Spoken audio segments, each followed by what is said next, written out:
اعوذ باللہ من الشیطان الرجیم بسم اللہ الرحمن الرحیم نحمدہ ونصلی ونسلم علی رسولہ الکریم اما بعد اعوذ باللہ من الشیطان الرجیم بسم اللہ الرحمن الرحیم قال اللہ تبارک و تعالی فی محکم کتابہ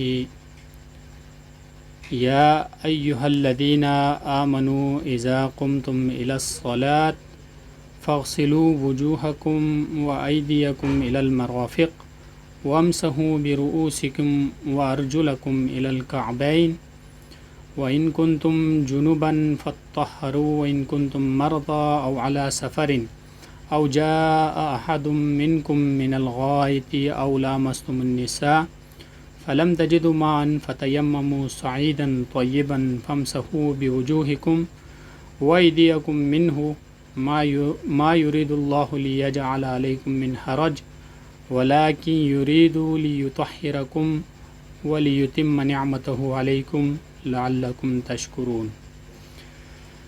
صدق اللہ المولانا العلی العظیم۔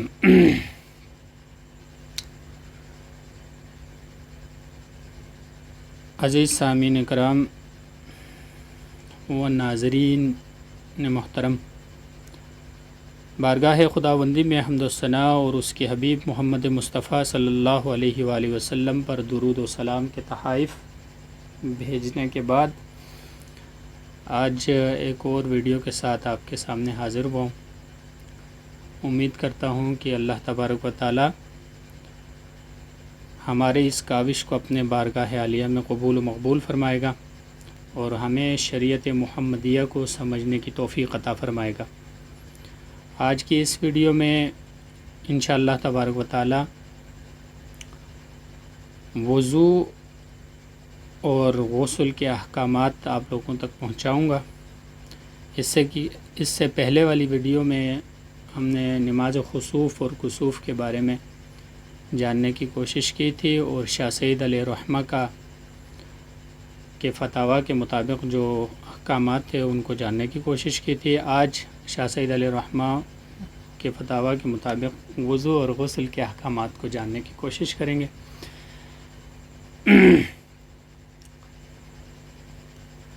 بہرحال قرآن مجید فرقان حمید میں اللہ تبارک و تعالی ارشاد فرماتا ہے یا ایھا الذین آمنوا، اے ایمان لانے والے لوگو، اذا قمتم الی الصلاۃ، جب تم نماز کے لیے کھڑے ہو جاؤ تو فاغسلوا وجوہکم، تو اپنے چہروں کو دھو لیا کرو، وایدیکم، اور اپنے ہاتھوں کو، الی المرافق، کوہنیوں تک، وامسحوا برؤوسکم وارجلکم، وامسحوا، اور مسح کرو، برؤوسکم وارجلکم، اپنے سروں کو، اپنے سر کو، وارجلکم، اور اپنے پیروں کو، الی الکعبین، ٹخنوں تک، وَإِن كُنتُمْ جُنَبًا، اگر تم لوگ جنابت حالت جنابت میں ہو تو فطہروا، تو مکمل طور پر طہارت کر لیا کرو، وَإِن كُنتُم مَرْضَىٰ، اور اگر تم لوگ مریض ہو، اور یہ تمام احکامات آپ پر لاگو ہو چکی ہوں، تو او علی سفر، یا اگر آپ سفر میں ہو، او جاء احد منکم من الغائط، یا تم میں سے کوئی ایک جو ہے واش روم سے واپس آیا ہو، بیت الخلاء سے واپس آیا ہو، او لامستم النساء، یا اپنے بیویوں کے پاس سے آیا ہو، بیویوں کو چھو کر آیا ہو، فلم تجدوا ماء طیبا، پھر تمہارے ساتھ ایسا ہو کہ تم پانی نہ پا سکو، تو فتیمموا، تیمم کرو، کس چیز سے؟ صعیدا طیبا، پاک مٹی سے، فامسحوا بوجوہکم، پھر مسح کرو اس سے اپنے چہروں کو، وایدیکم، اور اپنے ہاتھوں کو، منہ، اس مٹی سے، ما یرید اللہ لیجعل علیکم من حرج، اللہ تعالیٰ تم پر کوئی تکلیف لانا نہیں چاہتا، ولیکن یریدو، بلکہ اللہ تبارک و تعالیٰ کا یہ ارادہ ہے کہ لیطہرکم، تمہیں پاک کر دے، تاکہ ولیتم نعمتہ اپنی تاکہ وہ اپنی نعمتوں کو تم پر پورا کرے، لعلکم تشکرون یہ امید کرتے ہوئے کہ تم لوگ شکر گزار ہو جاؤ گے۔ قرآن مجید فرقان حمید کی یہ آیت ہمیں وضو غسل کے احکامات سکھاتی ہے۔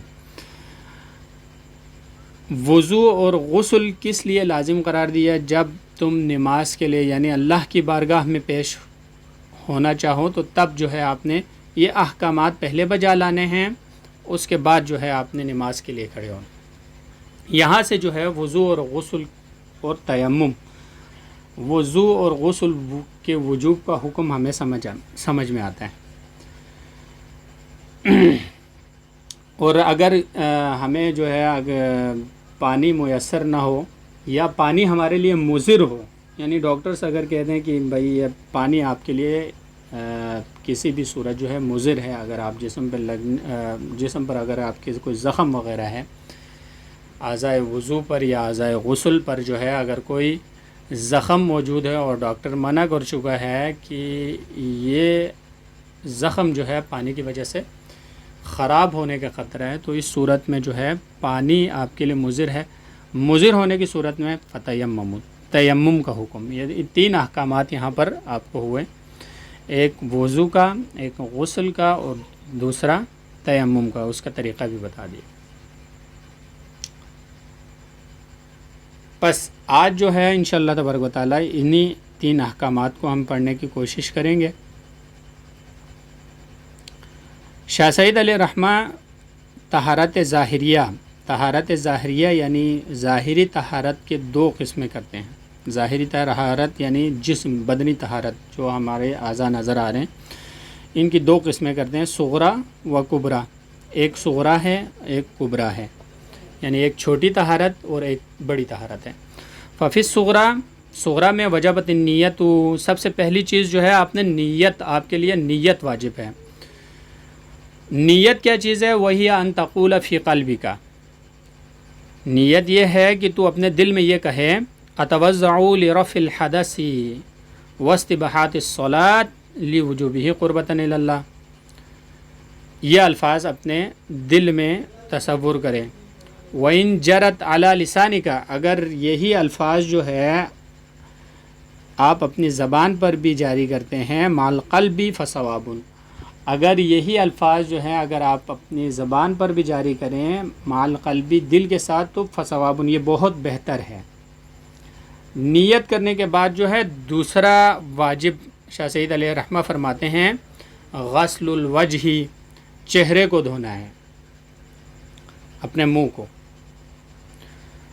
اب منہ کا دھونا کہاں سے کہاں تک ہے؟ وہ ہوا من بدایت الجبہۃ الی نہایت الذقن، یہ بدایہ جبہہ یعنی پیشانی کی شروعات سے یہاں سے نہایت الذقن تھوڑی کے آخر تک ہے لمبائی میں۔ وما بین الاذنین من منبت الشعر اللحیہ الی منبت آخر، اور دونوں کانوں کے درمیان داڑھی اگنے کی جگہ سے، یہ اگر آپ جگہ دیکھیں تو یہاں پر جو ہے ہماری کان اور داڑھی کے اگنے کی جگہ کے بیچ میں جو ہے جگہ خالی ہوتی ہے، یہاں پر داڑھی نہیں ہوتی، تو داڑھی اگنے کی جگہ سے دوسری داڑھی اگنے کی جگہ تک جو ہے یہ چہرے کی چوڑائی کا حصہ ہے، یہاں تک آپ نے چہرے کو دھو لینا ہے۔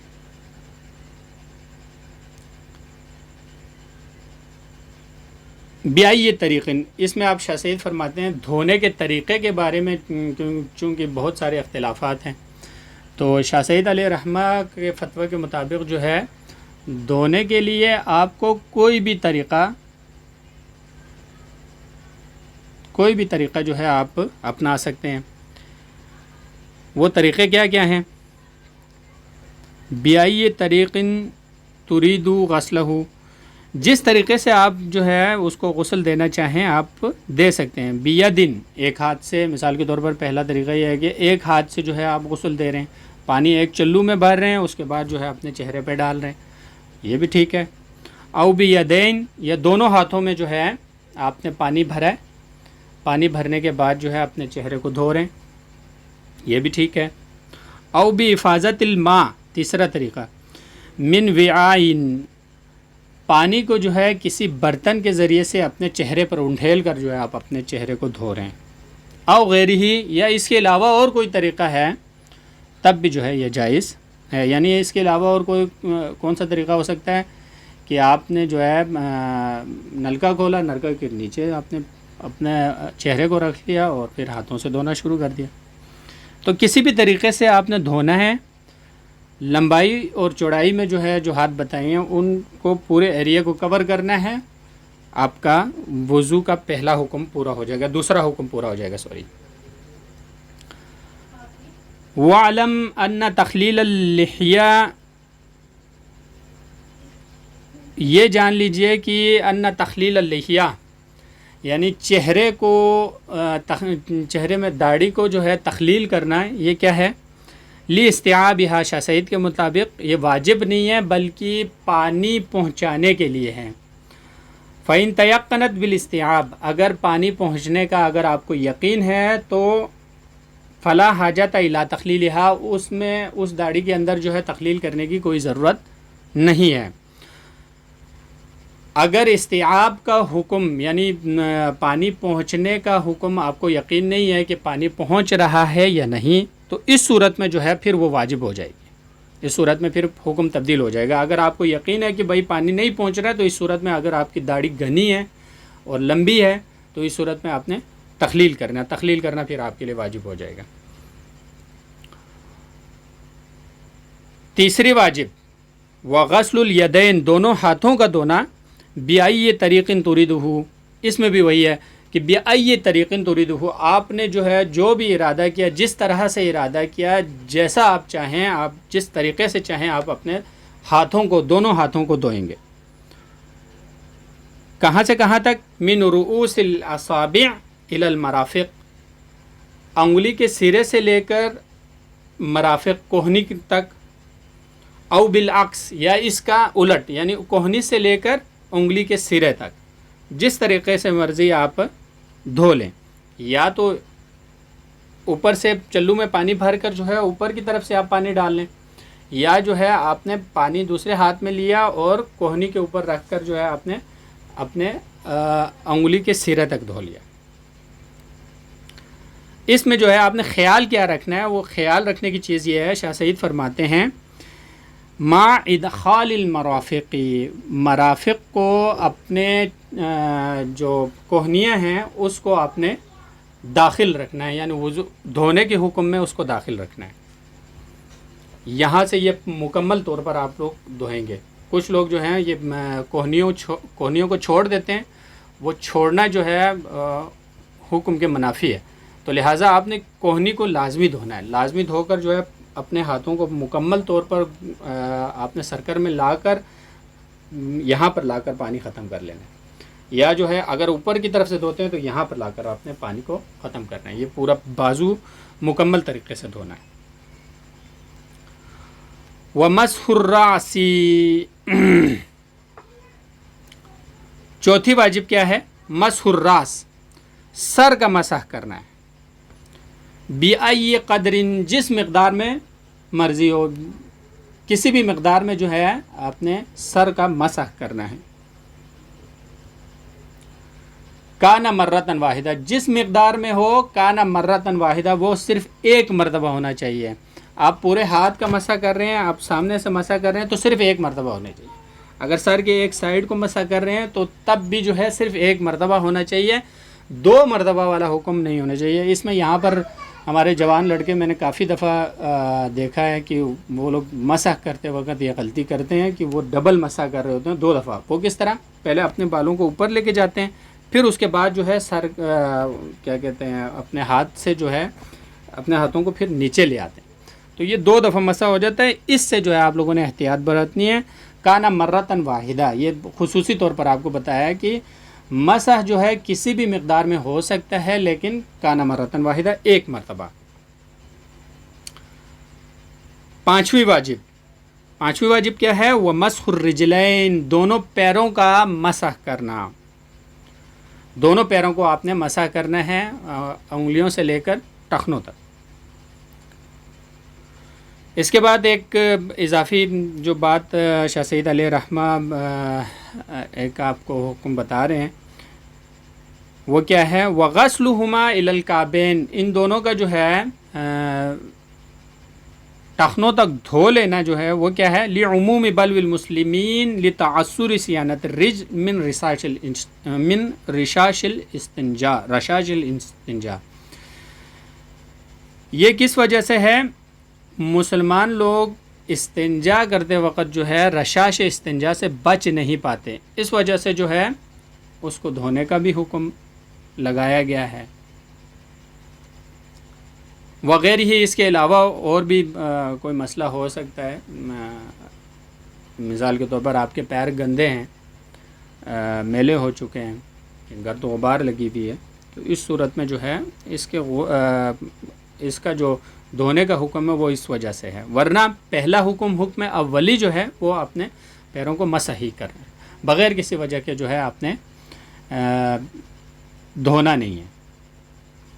یہاں پر جو ہے وضو کے احکامات ختم ہو گئے ہیں. انشاءاللہ تبارک و تعالی کل ہم لوگ غسل کے بارے میں اور تیمم کے بارے میں بھی پڑھیں گے. تو یہاں پر میں کیونکہ ویڈیو بہت زیادہ لمبی طویل ہونا بھی جو ہے وہ ہمارے لیے مشکلات کا باعث ہیں، تو امید کرتا ہوں آپ لوگوں کو وضو کرنے کا طریقہ جو ہے وہ آپ لوگوں کو سمجھ میں آ چکا ہوگا. تو انشاءاللہ تبارک و تعالی اگر میں کوشش یہ بھی کروں گا کہ آپ کو پریکٹیکلی بھی ایک ویڈیو آپ لوگوں کے ساتھ شیئر کر لوں، تاکہ آپ لوگوں کو وضو کا طریقہ بالکل صحیح طریقے سے شریعت محمدیہ کے عین مطابق آپ لوگوں کو سمجھ میں آ جائے. تو اگلی ویڈیو تک کے لیے آپ سے اجازت چاہوں گا. دعا کرتا ہوں کہ اللہ تبارک و تعالی ہمیں شریعت محمدیہ کی پاسداری کرنے اور بروز قیامت محمد اور آل محمد کی شفاعت سے بہرہ ور فرمائے. آمین. ربنا تقبل منا انک انت السمیع العلیم برحمتک یا ارحم الراحمین.